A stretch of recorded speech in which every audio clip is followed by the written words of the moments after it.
presentaba al doctor Julio Bustos Valderrama, de nacionalidad chilena. Realizó estudios de Derecho obteniendo su licenciatura en la Universidad Autónoma Centroamericana, los cuales vinculó a estudios previos en filosofía. Además, como estudiante de Derecho en Costa Rica, publicó artículos y ensayos en el acta académica publicada por esta universidad, y además de ello representó a esta universidad en el primer concurso interamericano de derechos humanos, integrando la delegación que encabezó el magistrado Rodolfo Pisa Escalante, del cual posteriormente fue miembro colaborador. Además, a la fecha, continúa en su trabajo como litigante y ha hecho publicaciones sobre materia de derecho en periódicos nacionales tales como La Nación y El Financiero. El tema que nos trae don Julio el día de hoy es la admisibilidad en el recurso de casación. Muchísimas gracias.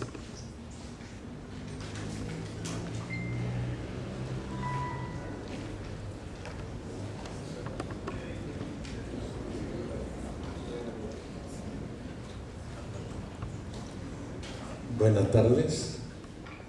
En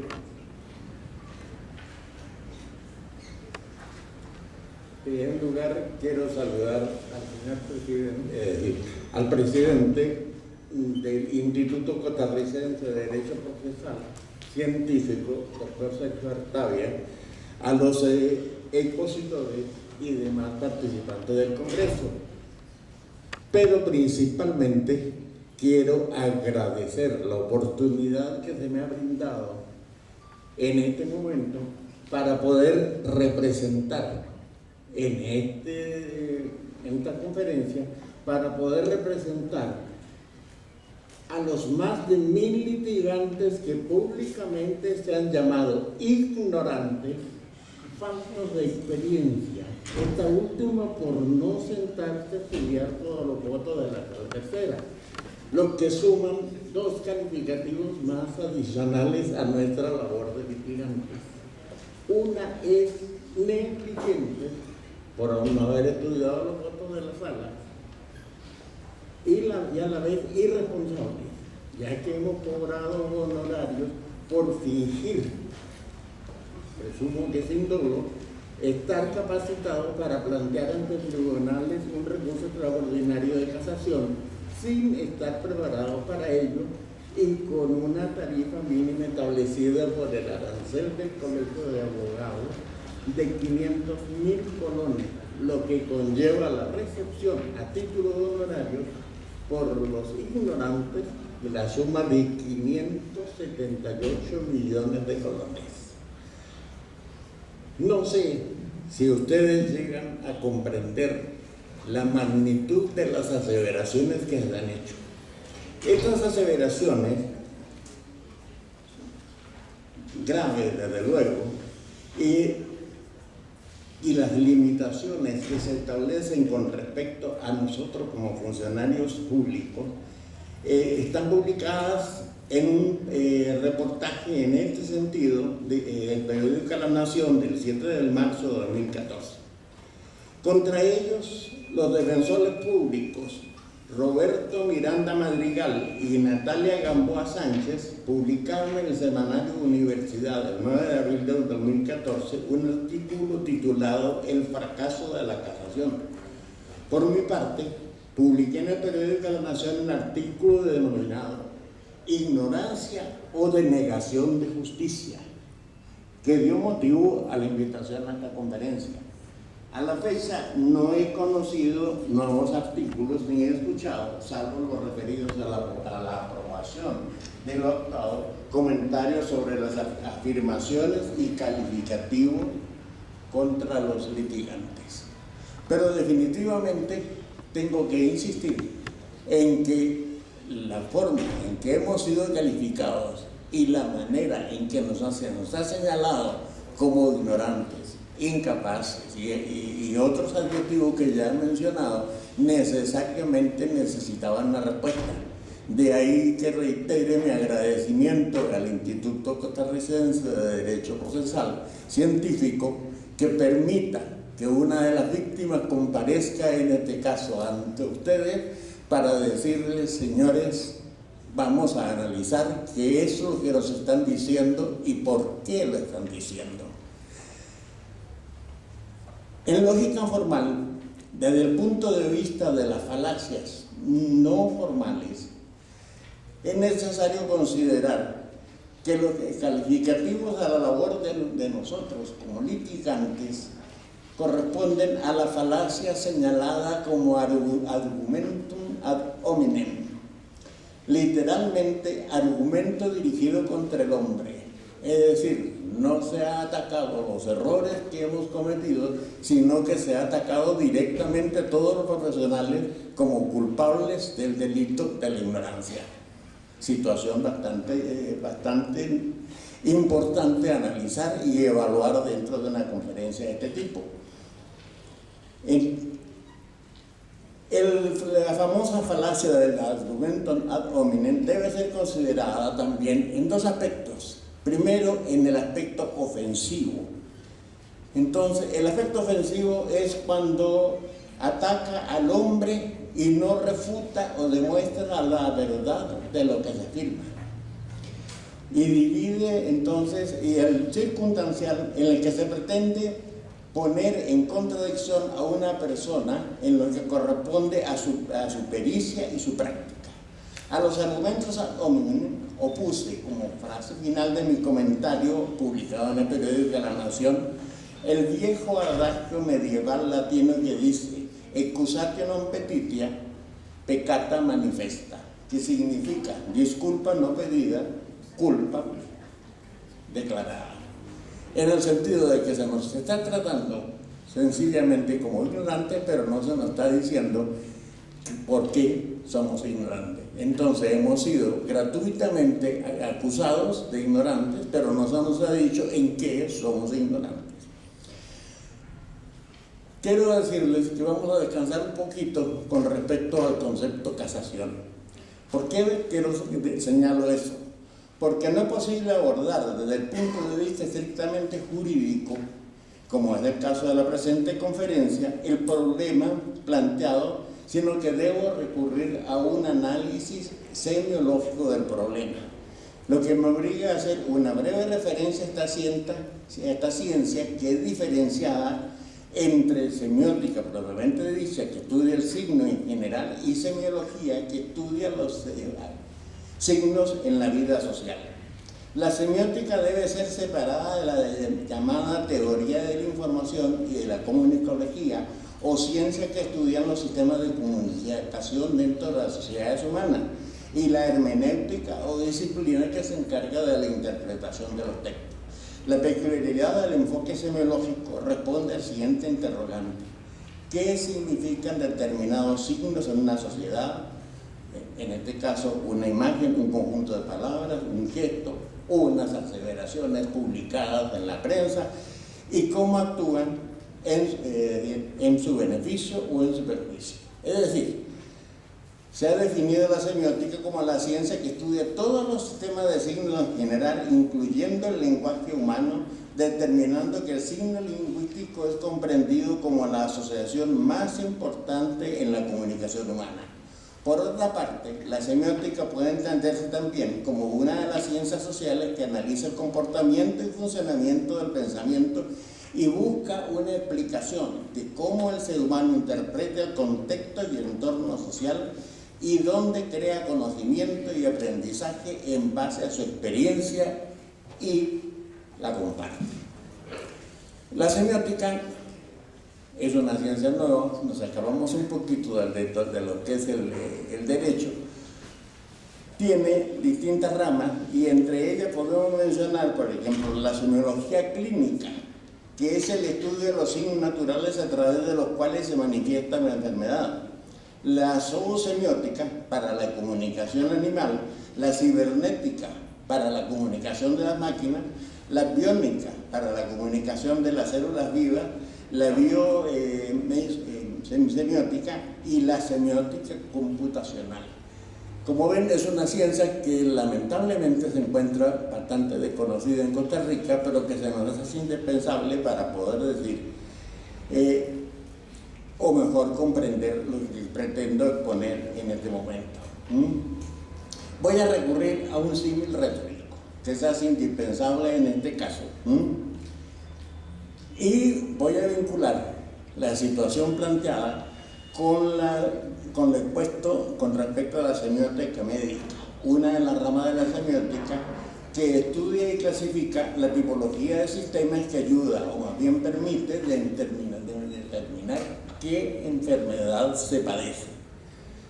Y en ese campo del símil, donde se genera la necesidad de determinar cómo y por qué, al menos en el 71% de los casos en que le corresponde a las casaciones presentadas a la sala tercera que han sido rechazadas por juicio de forma, sin siquiera evaluar los motivos de fondo expuestos por el recurrente. Si estableciéramos que en un hospital, o básicamente por rechazo a puertas del paciente que se presenta a solicitar atención en un nosocomio, fallece el 71% por no cumplir requisitos de admisibilidad y es negada su atención o es rechazado, se generaría un problema social de envergadura inimaginable. Y ese problema no puede ser ignorado en materia jurídica, especialmente si consideramos la trascendencia para la salud y permanencia del sistema social y democrático de derecho que nos rige, que la casación es el último recurso que puede acudir el afectado en busca de justicia y que en manos de ese poder del Estado está, en un momento dado, un eventual despojo patrimonial, la ruina de una empresa, el despojo del patrimonio personal y hasta la pérdida de la libertad. Y todo es a partir de un posible vicio procesal que se presume, o por lo menos se ha manifestado. Nosotros, los abogados litigantes, somos en un 71% incapaces de enfrentar y plantear de manera adecuada. No sé si entienden en profundidad qué significa una aseveración de ese tipo y qué trascendencia tiene en nuestra vida social el hecho de que el 71% de las casaciones sean rechazadas sencillamente sin que tengamos hasta el momento una explicación. Dice, pero sobre el tema de los ignorantes hay algunas cosas adicionales que también tenemos que señalar. El magistrado informante ha dicho que los magistrados propietarios, letrados y otros funcionarios elaboraron una lista de criterios de admisibilidad. Lista que curiosamente no ha sido divulgada, lo que lo transforma en un documento privado, probablemente sujeto a conocimiento previo, al cumplimiento de algún rito de iniciación, como en las sociedades herméticas, y agrega sarcásticamente: no se preocupen, en agosto vamos a hacer una campaña de divulgación de criterios, aseveración que conlleva un evidente menosprecio con respecto a los que acudirán y que van a ser rechazados durante los meses que transcurran hasta el mes de febrero. Es decir, en el mes de agosto, perdón. Es decir, en el mes de agosto recién vamos a tener lo que los egipcios llamaban la rasgadura del velo de Isis, para que nosotros, los ignorantes y faltos de experticia, empecemos a aprender un poquito de cómo se presenta un recurso de casación. Hemos tenido la oportunidad de poder apreciar en las excelentes exposiciones que hemos oído una serie de aseveraciones y afirmaciones de gran calidad, en la cual se ha hablado, entre otras cosas, la importancia de la seguridad jurídica, lo trascendente que es para el ser humano, en este caso para el ciudadano, el poder tener en la ley y en los administradores de justicia una seguridad absoluta y una confianza que podemos poner en sus manos cualquiera de nuestros problemas, con la seguridad de que se actuará con justicia. Es decir, pedir una justicia justa no es nada más que un derecho humano que nosotros podemos exigir. Se analizó ayer en una charla aspectos referidos a las características psicológicas de la forma en que la persona busca la seguridad y la confianza para vivir. Cómo necesita desde niño un respaldo psicológico que le dé garantías. Y si nos encontramos frente a un sistema jurídico que en este momento nos está negando esa seguridad jurídica que tanto reclamamos, Entonces, en ese instante se está creando una situación que desde el punto de vista semiológico es un signo negativo que debe ser debidamente valorado para poder determinar a través de él cuáles son las consecuencias previsibles. Aun cuando tenemos la ventaja, y lo hemos escuchado hoy día, de extraordinarios tratadistas que han señalado que los recursos no han sufrido grandes variables y que pueden ser perfectamente alcanzados e incluso presentados sin muchas variables por cualquiera de nosotros, pero se nos está creando toda una especie de trampa o jaula, digamos, para poder negar la posibilidad de llegar a actuar en lo que sería el recurso. Entonces, además de eso, debo considerar que los argumentos contra el rechazo por forma no puede valorarse, en este caso, la doctrina, como se señala la información de prensa, si no consideramos adicionalmente que la doctrina no reemplaza la norma. La doctrina es sencillamente, es decir, el DRAE lo señala como sinónimo de jurisprudencia, es la emisión del criterio lógico jurídico que suponemos emite en su sentencia el juzgador. Y es contra esa decisión la que vamos a presentar el recurso de casación. Pero entonces, si nosotros pretendemos que tenemos que actuar contra aquellas resoluciones que hayan dictado los magistrados y no contra las normas jurídicas, vamos a encontrarnos en una maraña en la cual lo que se haya resuelto, lo que se haya establecido a través de la jurisprudencia y todos los otros antecedentes que se nos están aportando tienen que ser valorados para entrar a otro sistema que es el que conocemos nosotros como la regla de los precedentes o rules precedentes que se usa en common law. Entonces estaríamos alterando o confundiendo lo que es la realidad de nuestro sistema jurídico, en el cual tenemos que ajustarnos a lo que resuelven los magistrados y no a lo que señala la norma. Situación que en este caso, digamos, me voy a permitir señalar un nombre, ha planteado muy claramente el doctor Llobet, al señalar claramente que nosotros tenemos que responder a la exigencia de la norma. Adicionalmente, tenemos que señalar que en la sala tercera se ha señalado la existencia, como decía, de los famosos criterios de admisibilidad. Como la lista no ha sido divulgada,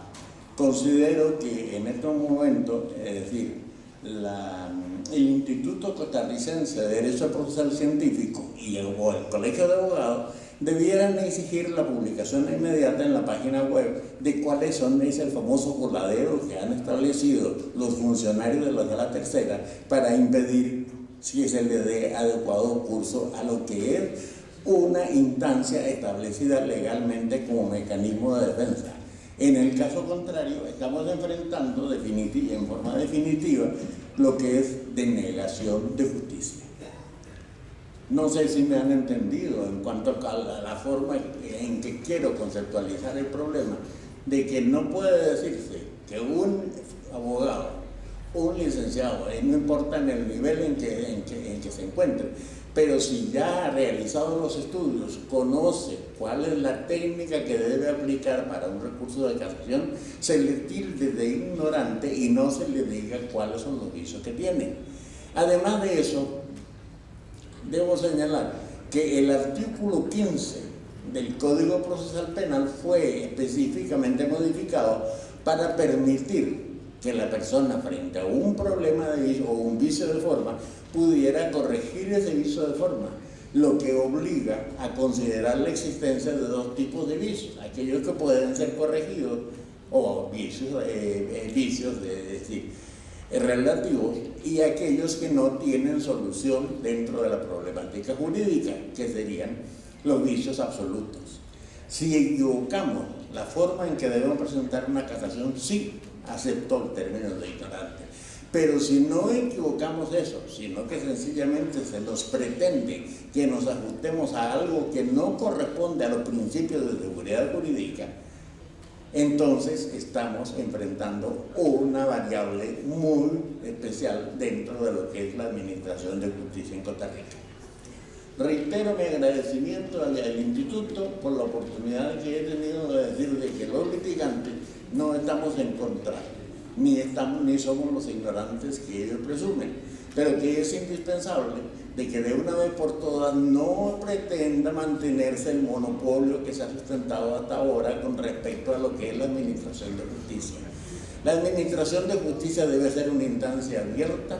con el máximo de posibilidades y probabilidades para que el litigante llegue y pueda contar con la información adecuada, porque adicionalmente hasta el mismo Código Procesal Penal ha señalado en el artículo 493 la posibilidad de que la Corte Plena dicte lo que llama reglas prácticas para poder aplicar adecuadamente el código, de manera tal de que la herramienta para proveernos de la información que todos necesitamos para poder actuar existe dentro de lo que son las normas. Y si no respetamos las normas y sencillamente pretendemos hacer prevalecer criterios personales con respecto a lo que es la aceptación o el rechazo de una casación, sencillamente estamos frente a un problema de negación de justicia que necesariamente debe ser corregido, teniendo en esa casa la palabra tanto el Instituto Costarricense de Derecho Procesal Científico como lo tendría el Colegio de Abogados para poder reclamar que si existe un coladero, llamémosle a esa regla o a ese conjunto de normas de admisibilidad, que sencillamente la publiquen para que sepamos nosotros qué es lo que se está pretendiendo. Porque la denegación de justicia es, dentro de lo que es un Estado social y democrático de derecho, uno de los absurdos imposibles de digerir o más difícil de entender, porque no nos dan las garantías ni la seguridad jurídica que siempre nos reclamamos. Eso es lo que quería decirles ahora. Muchas gracias.